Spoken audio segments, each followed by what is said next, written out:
देखिए colligative properties में आपने फर्स्ट कोलिगेटिव प्रॉपर्टी पढ़ी थी आपने, lowering of vapour pressure of solvent. अब इसके बाद आपका नेक्स्ट टॉपिक है ऑस्मोटिक प्रेशर। नेक्स्ट जो प्रॉपर्टी है आपकी ऑस्मोटिक प्रेशर ऑफ सॉल्यूशन पढ़ते हैं। तो ऑस्मोटिक प्रेशर ऑफ सॉल्यूशन पढ़ने से पहले आपको ऑस्मोसिस के बारे में पता होना चाहिए, ऑस्मोसिस होता क्या है, और ऑस्मोसिस से पहले आपको डिफ्यूजन का पता होना चाहिए। अब देखिए डिफ्यूजन के बारे में सबसे पहले हम पढ़ लेते हैं ताकि आपको और चीज़ आगे क्लियर हो जाए, ऑस्मोसिस क्लियर हो जाए, फिर उसके बाद ऑस्मोटिक प्रेशर आपको क्लियर हो जाएगा। तो देखिए डिफ्यूजन होता क्या है, हम इसमें एक कंटेनर ले लेते हैं और उस कंटेनर के बीच में एक मेम्ब्रेन, लो क्वालिटी मेम्ब्रेन एक ले लेते हैं यहाँ पे। तो लो क्वालिटी मेम्ब्रेन का मीन्स ये है कि जो इसके पोर्स होते हैं मेम्ब्रेन के, जो इसके होल्स होते हैं वो बड़े साइज़ के होते हैं। तो बड़े साइज़ के होने के कारण यहाँ से जो बड़े पार्टिकल्स हैं वो भी मूवमेंट कर सकते हैं। तो ऐसे ही आपने मेम्ब्रेन लेके यहाँ पे दो सॉल्यूशन लिए, सॉल्यूशन ए और बी। तो सॉल्यूशन ए की जो कंसंट्रेशन है वो ज़्यादा है जबकि सॉल्यूशन बी की कंसंट्रेशन कम है। तो कंसंट्रेशन ज़्यादा किस पर डिपेंड करती है, अगर आप कहते हैं कंसंट्रेशन ज़्यादा है तो ज़्यादा होने का मतलब वहाँ पे सॉल्यूट आपने ज़्यादा मिलाया हुआ है, और कंसंट्रेशन कम है तो उसका मतलब आपने सॉल्यूट कम मिलाया हुआ है। तो कौन ज़्यादा हुआ, आपका सॉल्वेंट ज़्यादा हुआ वहाँ पे। तो इसलिए हमने यहाँ पे लिख दिया कि जो हाई कंसंट्रेशन है मीन्स वहाँ पे सॉल्यूट ज़्यादा है, और लो कंसंट्रेशन मीन्स आपका सॉल्वेंट ज़्यादा है। अब देखिए इसके जो पार्टिकल्स होते हैं सॉल्यूट के, उनका साइज़ बड़ा होता है जबकि सॉल्वेंट पार्टिकल्स का साइज़ छोटा होता है। बट आपने जो मेम्ब्रेन ली है इसका पोर्स भी बड़े हैं, तो इसलिए यहाँ पे सॉल्यूट भी माइग्रेट कर सकता है और सॉल्वेंट भी माइग्रेट कर सकता है, दोनों माइग्रेट कर सकते हैं। अब इनका माइग्रेशन जो होगा वो कब तक होगा, देखिए आपका जो कंसंट्रेशन है हाई कंसंट्रेशन है, लो कंसंट्रेशन है, तो जब तक दोनों की कंसंट्रेशन इक्वल नहीं हो जाती तब तक क्या होगा, सॉल्यूट माइग्रेट करता रहेगा, ऐसे ही सॉल्वेंट भी माइग्रेट करता रहेगा। बट जो नेट माइग्रेशन होता है वो किसका होता है, नेट माइग्रेशन जो होता है वो हाई कंसंट्रेशन की साइड से होता है, कि हाई कंसंट्रेशन से कहा जाएगा ये लो कंसंट्रेशन में ज़्यादा रहता है। तो इसका मतलब सॉल्यूट का माइग्रेशन जो होता है वो हाई कंसंट्रेशन से लो में होता है, और ये तब तक होता है कि जब तक दोनों सॉल्यूशन की कंसंट्रेशन इक्वल ना हो जाए। ठीक है, अब यहाँ पे आप कंसंट्रेशन भी कह सकते हो, आप यहाँ पे दोनों सॉल्यूशन को वेपर प्रेशर भी कह सकते हो, वो भी इक्वल होना चाहिए। अगर वेपर प्रेशर में चेंज है दोनों के तब भी माइग्रेशन होगा, कि ये आपको क्लियर हो जाना चाहिए। इसलिए तो आप यहाँ से आसानी से समझ सकते हैं ऐसे। तो ऐसे आप देखिए एक एग्जाम्पल ये भी पढ़ते आपने पढ़े हैं 9th-10th स्टैंडर्ड में पढ़ लेते आप, कि आपने वाटर का एक बीकर लिया आपने, और बीकर में आपने वाटर फिल कर लिया, उसमें आप एक K1O4 का टैब, जो K1O4 आपने BSc में प्रैक्टिकल भी किए होंगे, तो K1O4 के आपने देखे होंगे, टैबलेट देखे होंगे सॉलिड फॉर्म में जो होता है, तो वो पर्पल कलर का होता है, डार्क पर्पल कलर होता है। अगर आप उसे वाटर में डाल देते हो, इस टैबलेट को अगर आप वाटर में डाल देते हो तो आप देखते हो कि इसकी, तो देखिए इसकी कंसंट्रेशन तो क्या होगी, ज़्यादा होगी, क्योंकि आपने सॉलिड फॉर्म में कॉम्पैक्ट करके लाया हुआ है इसे। जब आप इसे वाटर में डालते हो तो वाटर की कंसंट्रेशन क्या है, कम है, तो ये हाई कंसंट्रेशन से वाटर की लो कंसंट्रेशन में फैलना स्टार्ट कर देता है, जिसे आप डिफ्यूजन कहते हो। तो यहाँ पे भी क्या हो रहा है कि हाई कंसंट्रेशन से लो कंसंट्रेशन में डिफ्यूजन हो रहा है, वो पूरा फैल रहा है। ठीक है, तो बहुत इजी एग्जांपल है, वहाँ से समझ सकते हो आप इसे। ठीक है, तो जैसे कि हमने पढ़ा, तो डिफ्यूजन होता है वो हाई कंसंट्रेशन से लो कंसंट्रेशन में होता है। अब आप पढ़ते हो सेकंड ऑस्मोसिस।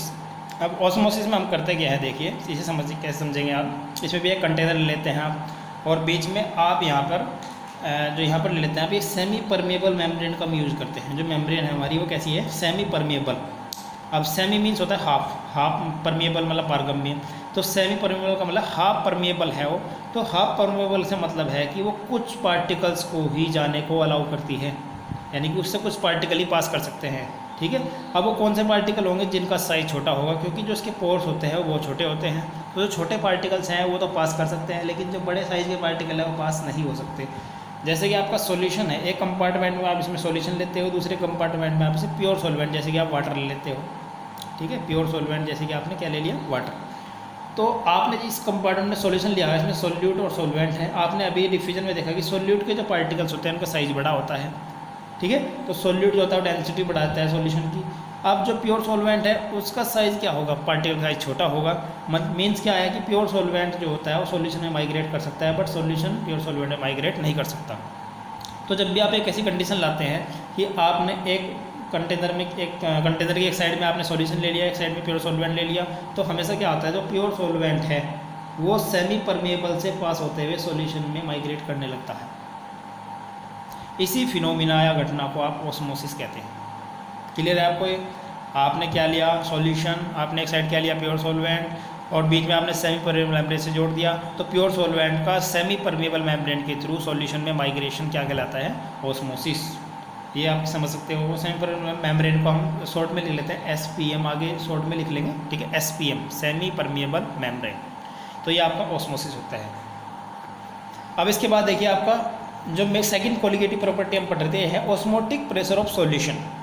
तो आपने डिफ्यूजन समझ लिया, आपने ऑस्मोसिस समझ लिया, अब आप समझ रहे हैं ऑस्मोटिक प्रेशर ऑफ सॉल्यूशन क्या होता है। देखिए आप ऐसे ही आपने लिया, एक साइड में आपने सॉल्यूशन लिया हुआ है, एक साइड में आपने प्योर सॉल्वेंट लिया हुआ है, और आप जानते हैं कि प्योर सॉल्वेंट जो होता है वो सॉल्यूशन में माइग्रेट करता है, इस तरह साइड माइग्रेट करता है क्योंकि इसके पार्टिकल छोटे हैं, और SPM यानी कि सेमी परमेबल मेम्ब्रेन जो होता है इसके पोर्स बहुत छोटे होते हैं, इसलिए छोटे पार्टिकल ही माइग्रेट कर सकते हैं। अब आपको क्या करना है, अगर आप इस प्योर सॉल्वेंट के फ्लो को या माइग्रेशन को सॉल्यूशन में जाने से रोक दें, और वो आप रोकेंगे कैसे? आपको उसके लिए एक सॉल्यूशन की साइड एक प्रेशर लगाना पड़ेगा, ठीक है।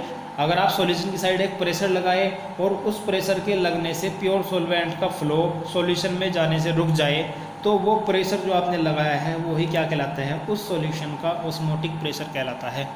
बहुत इजी है समझने के लिए, आराम से देख सकते हैं। तो हम प्रेशर कैसे लगाएंगे? हम एक पिस्टन ले लेंगे यहाँ पर, और पिस्टन को आप जब नीचे की तरफ दबाओगे, देखिए प्योर आपने नॉर्मल ले लिया तो प्योर सॉल्वेंट इधर फ्लो करना स्टार्ट कर देगा, ऑस्मोसिस होने लगेगा। बट आप क्या करा, आपने एक पिस्टन लगाया और पिस्टन को नीचे की तरफ, इसे जो है आपने नीचे की तरफ पुश किया, तो पुश करने से क्या होगा? एक प्रेशर लगेगा, और वो प्रेशर क्या करेगा? प्योर सॉल्वेंट को वापस अपोजिट साइड में आप पुल करेगा, अपोजिट साइड में पुल कर देगा। तो इससे क्या होगा? प्योर सॉल्वेंट का जो फ्लो है वो सॉल्यूशन में जाने से रुक जाएगा। तो जो आपने इस प्रेशर लगाया प्योर सॉल्वेंट के फ्लो को रोकने के लिए, वही क्या कहलाता है? उस सॉल्यूशन का ऑस्मोटिक प्रेशर कहलाता है। तो बहुत ईजिली आपको समझ में आ गया अगर आपने ऑस्मोसिस डिफ्यूजन समझ लिया है।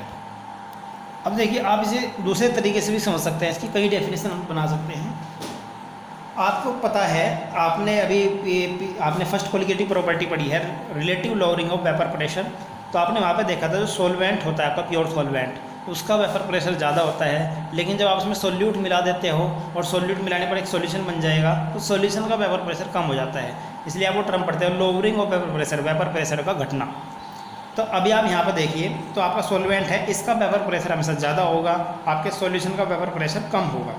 तो अगर आप एक प्रेशर लगाए और उस प्रेशर को लगाने पर इस सॉल्यूशन का वेपर प्रेशर इंक्रीज कराओ, ठीक है, अगर आप प्रेशर लगाते हो तो इस सॉल्यूशन का वेपर प्रेशर इंक्रीज हो जाएगा। तो अगर वो वेपर प्रेशर प्योर सॉल्वेंट के वेपर प्रेशर के इक्वल हो जाता है, तो उस कंडीशन में जो आपने प्रेशर लगाया है वही आपका क्या कहलाता है? Osmotic pressure. इसे ऐसे भी समझा जा सकता है, ठीक है। इसके बाद देखिए इसका बिल्कुल अपोजिट होता है रिवर्स ऑस्मोसिस। इसे समझ सकते हो आप, रिवर्स ऑस्मोसिस क्या होता है। अब देखिए, और बहुत यूजफुल भी है रिवर्स ऑस्मोसिस। इसमें क्या होता है, आपने बिल्कुल वहीं तक आ जाइए ऑस्मोटिक प्रेशर तक। आपको पता है प्योर सॉल्वेंट जो है सॉल्यूशन में फ्लो कर रहा था, तो वो प्रोसेस क्या चल रहा था आपका? ऑस्मोसिस। फिर आपने एक प्रेशर लगाया जिससे प्योर सॉल्वेंट का फ्लो जो सॉल्यूशन में जाने से रुक गया, तो उस प्रेशर को आपने क्या कहा? Osmotic pressure. अब आप क्या करिए, आपने जो ऑस्मोटिक प्रेशर में प्रेशर लगाया था उससे ज़्यादा प्रेशर आपने यूज कर लिया, आपने और ज़्यादा प्रेशर लगाया। तो और ज़्यादा प्रेशर लगाने पे होगा क्या कि आपको पता है कि आपका यहाँ पर सोल्यूट है और आपका प्लस सॉल्वेंट है। अब इस सॉल्यूशन में सोल्यूट के पार्टिकल तो बड़े हैं जो सेमी परमेबल मेम्ब्रेन से पास नहीं हो सकते, और बट सॉल्वेंट के पार्टिकल्स जो है वो छोटे हैं और वो इससे पास कर सकते हैं। तो जब आप ऑस्मोटिक प्रेशर से ज़्यादा प्रेशर लगाते हो तो जो सॉल्वेंट है, इस सॉल्यूशन का जो सॉल्वेंट है वो अपोजिट साइड में यानी कि प्योर सॉल्वेंट के साइड में माइग्रेट करने लग जाता है, इस साइड में। तो उससे क्या होता है कि आपका केवल यहाँ पे सोल्यूट बचा रह जाता है। तो इस तरह से आप सॉल्यूशन से सॉल्वेंट को अलग कर सकते हो, केवल सोल्यूट रह सकता है। और इसका जो मोस्ट यूज है वो इसका जो मोस्ट यूज है वो सी वाटर से आप क्या निकाल लेते हो भाई? समुद्री पानी जो होता है इससे हम क्या निकालते हैं? नमक निकालते हैं। तो आप नमक निकालते हैं, जो समुद्र का पानी होता है उसमें आपका सोल्ट होता है और प्लस उसमें क्या होता है? आपका वाटर होता है। तो आपको सोल्ट निकालना है, या आप ये भी कह सकते हो कि आपको वाटर को प्योरीफाई करना है। वही वाटर को प्योरीफाई कैसे करोगे आप वहाँ से सोल्ट को निकाल दोगे। तो आप यही कर सकते हो, आपने देखिए सी वाटर यहाँ पर ले लिया तो उसका जो सोल्यूट होगा वो अलग हो जाएगा, और जो उसका वाटर होगा वो प्योर सॉल्वेंट में, यानी कि जो आपने वाटर लिया हुआ था इधर भी, वो आपका प्योर सॉल्वेंट में चला जाएगा। इस तरह से आपका इधर केवल क्या बचेगा? आपका सी वाटर में आपका नमक बचेगा केवल, यानी कि सोल्ट बचेगा आपका। तो इस तरह से ये प्रोसेस है, बहुत यूजफुल है। देखिए आपने चीज़ें समझ ली है, इसके नोट्स भी अवेलेबल हैं, ठीक है, तो आप नोट्स भी देख सकते हो उसके, सब कुछ उसी तरह से लिखा हुआ है कि when A solution is separated from the pure solvent by means of semi permeable membrane. जब आपको एक सॉल्यूशन को प्योर सॉल्वेंट और सॉल्यूशन को सेपरेट करना हो तो आपको क्या करना पड़ेगा, प्योर उसमें क्या होगा, प्योर सॉल्वेंट जो होगा वो मेम्ब्रेन के थ्रू, सेमी परमेबल मेम्ब्रेन के थ्रू सॉल्यूशन में जाना स्टार्ट कर देगा। ये प्रोसेस क्या कहलाता है, ऑस्मोसिस। और हम जानते हैं कि सेमी परमेबल मेम्ब्रेन केवल छोटे पार्टिकल को अलाउ करती है, जैसे कि सॉल्वेंट के जो पार्टिकल होते हैं वे स्मॉल पार्टिकल होते हैं तो उन्हें अलाउ कर देती है, बट सॉल्यूट पार्टिकल को या सॉल्यूट मॉलिक्यूल्स को अलाउ नहीं करती, ठीक है। सॉल्यूट जो सॉल्वेंट होता है आपका pass to solution till the hydrostatic pressure of liquid, यानी कि जो आपका वाटर होता है अगर उसका हाइड्रोस्टेटिक प्रेशर जो होता है वो इक्वल ना हो जाए वाटर को, जो वाटर उसमें पास हो रहा है सेमी परमेबल मेम्ब्रेन में उसके इक्वल ना हो जाए, तब तक आपका ये प्रोसेस चलता रहेगा, ठीक है। तो आपको उसके लिए क्या करना पड़ता है, एक एक्सिस प्रेशर लगाना पड़ता है, जैसे कि यहाँ पर लिखा हुआ है डेफिनेशन में, the excess pressure which must be applied to a solution in order to prevent the flow of solvent into the solution. तो आप एक एक्सिस प्रेशर लगाते हो जो कि क्या करेगा, सॉल्वेंट के फ्लो को सॉल्यूशन में जाने से रोक देगा। तो यही जो प्रेशर आपने लगाया है उस प्रेशर को हम क्या कहते हैं, ऑस्मोटिक प्रेशर। सब कुछ वही है आपका, तो आप नोट से देख सकते हो। रिवर्स ऑस्मोसिस आप पढ़ चुके हो, यूजफुल कहाँ है ये पढ़ चुके आप। अब आप देखिए नेक्स्ट आते हैं हम आइसोटोनिक सॉल्यूशन पर।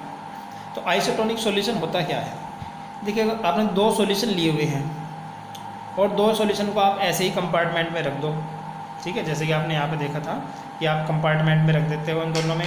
और इसमें होता क्या है कि आपका जो सॉल्यूशन है वो एक दूसरे में ट्रांसफ़र नहीं होते, भाई किसी का भी ट्रांसफ़र नहीं हो रहा है, ना तो आपका इधर जो आपने दूसरे सॉल्यूशन लिया वो ना वो ट्रांसफ़र कर रहा है ना वो ट्रांसफ़र कर रहा है। इसका मतलब ये है कि दोनों सॉल्यूशन का जो ऑस्मोटिक प्रेशर है वो इक्वल है। तो ऐसे सॉल्यूशन को आइसोओस्मोटिक सॉल्यूशन या फिर आइसोटोनिक सॉल्यूशन कहते हैं। आप ये भी कह सकते हो उन दोनों सॉल्यूशंस की मोलर कंसंट्रेशन जो है वो समान है, दोनों इक्वल है, तब भी वो एक दूसरे में ट्रांसफ़र नहीं करेंगी। तो इस तरह से इसे समझा जा सकता है। इसमें कुछ एग्जांपल्स दिए हुए हैं, जैसे 0.85% NaCl जो होता है वो ब्लड के साथ, ह्यूमन ब्लड जो होता है उसके साथ आइसोटोनिक होता है, यानी कि उसके जैसी कंसंट्रेशन, दोनों कंसंट्रेशन क्या है, इक्वल है।